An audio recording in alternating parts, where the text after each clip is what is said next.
Hey everybody, welcome to Big Valley Living. I'm Michelle.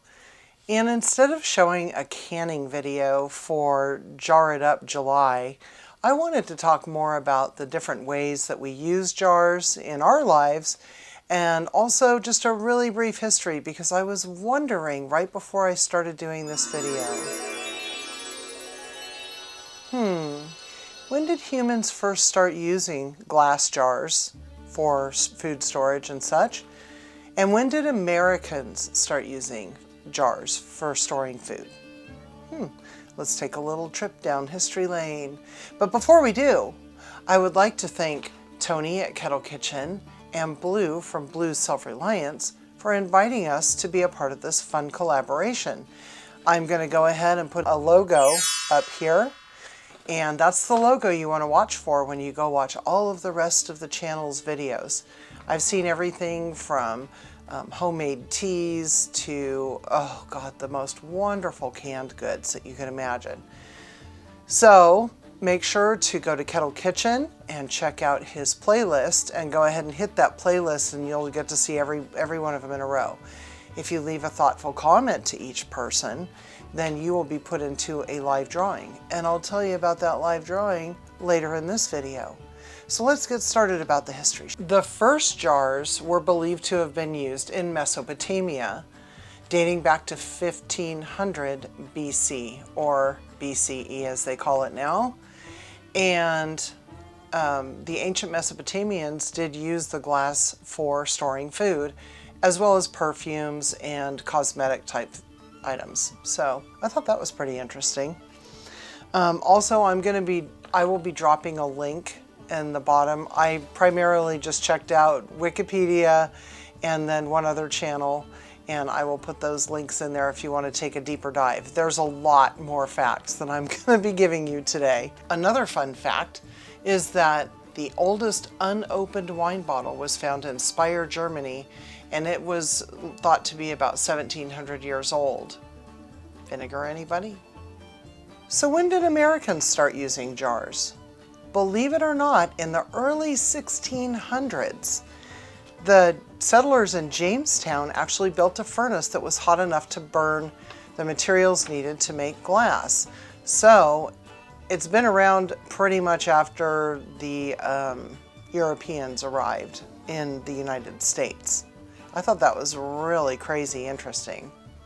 Michelle, when did we get the kind of jars that we use today? Or at least something similar?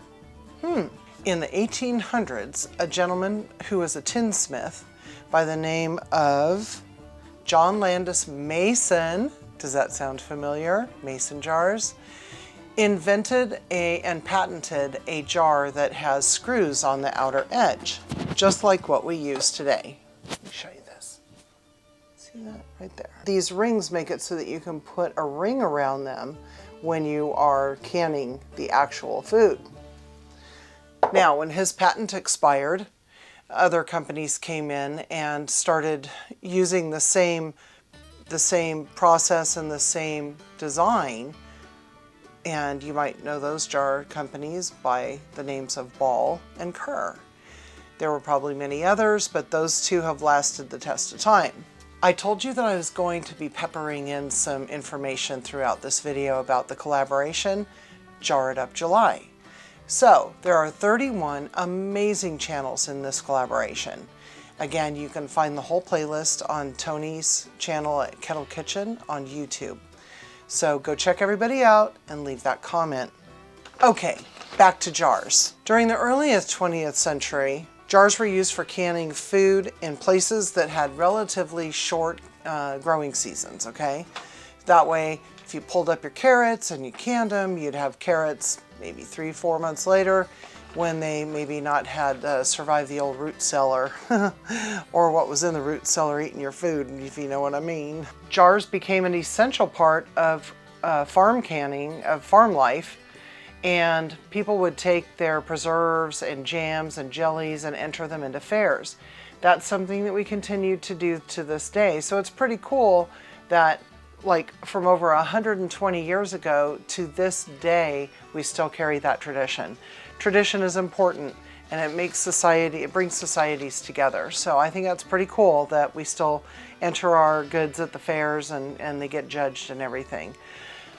That's kind of like something I want to do. I haven't done it yet because I'm a relatively new canner, but I really want to enter something into the fair here in California. So maybe next year. As in the early to mid 1900s, special home canned jellies, jams, and pickles have been welcome gifts. Now, we still do that today. It got a little bit of a resurgence around 2010, but it really picked up. Canning in America really picked up in 2019 when COVID hit and everybody had either shortages of food in the grocery stores or they had time on their hands because they were working from home, and we all decided, hey, let's check it out.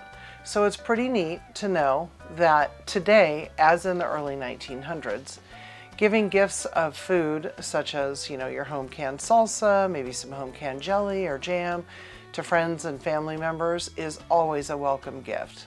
Just make sure that you do it safely, please, and follow the USDA guidelines. I will preach that until my dying day. Since glass is non-reactive, it doesn't impart any kind of flavor into your food. That is a huge bonus because, don't you like Coke and soda out of a glass bottle better than you like it out of an aluminum can, or even worse, a plastic bottle? Ugh. So how do we use glass jars? Let me show you. We love these big 1-gallon jars for coffee beans. We also use it for just little tools and things around the house. This is a smaller version of that gallon jar, but we like to keep things in here to keep them dust free before we use them for our freeze drying projects. What? Buttons. Who's got the buttons? Michelle does. I have buttons for any occasion to fix anything in the house, and I just keep them in here because they're pretty to look at. Of course we can with our jars, right? So here's some salsa from last year, salsa verde. So good. We have a video on that if you'd like to watch it. Grains, beautiful grains. So one thing we do is that we have a vacuum sealer and we seal the tops using the vacuum sealer, and that way it keeps it fresher until we do go to use them. Oh my goodness, look at these beautiful marbles. I love a marble collection, and yes, that's a root beer marble. Aren't they pretty? Glass in glass, nothing prettier than that. For like a shorter term storage, we like to just get these little screw tops and keep bulk spices in there. Very handy. More pretty canned goods, pretty carrots. I wouldn't be a true Michelle if I didn't have a jar full of shells, now would I? Freeze dried blueberries, oh yeah. And again, we take all of the air out of these. More grains, this is forbidden rice. Popcorn. Quinoa, tri-colored. Rocks. When we go on hikes, I pick up rocks. And what do I do with those rocks? I put them in a jar so that I can enjoy them. Remember that trip or whatever, wherever I picked it up. True canning jar anymore, but we do keep our leftover pastas in jars so that we can use them whenever we need to. All right, one more fun thing you can do, and that is to put fresh herbs into a jar, and you can keep it in your refrigerator, or if you're going to be using it the next day or so, you could keep it on the counter. You can do the same with stalks of celery or with asparagus. They keep very well in water. Just make sure that you change that water every single day to keep it fresh. Well, that's about it for how we use them. I have a jar around here with water in it, but I left it in the other room. But that's a good way to keep track of how much water you drink too, because you know what the measures are and you can just kind of track how much you're going to drink in a day. Thanks again to Tony at Kettle Kitchen and Bloo at Bloo's Self-Reliance for hosting this collaboration. It's been a lot of fun. I've really enjoyed watching the other channels, and I can't wait to see the rest of them. Now, if you tune in to Kettle Kitchen at 4 o'clock in the afternoon on August 4th, that would be next Friday, August 4th, 2023, 4 p.m. Pacific time, If you left a comment in other videos, you have a chance at winning a prize that will be pulled from a random comment picker. And because 4 Jars is one of the sponsors, they're providing some really cool gifts. So make sure to get in on that. And then also, if you tune into the live, you'll also be able to probably win other prizes, like door prizes, let's call them that, okay? Thanks again for visiting Big Valley Living. And Jar It Up July 2023 is almost finished. Go check out the other videos, leave a nice comment, and we'll see you on August 4th at Kettle Kitchen, 4 p.m. Pacific time. See you later, everybody. Be kind.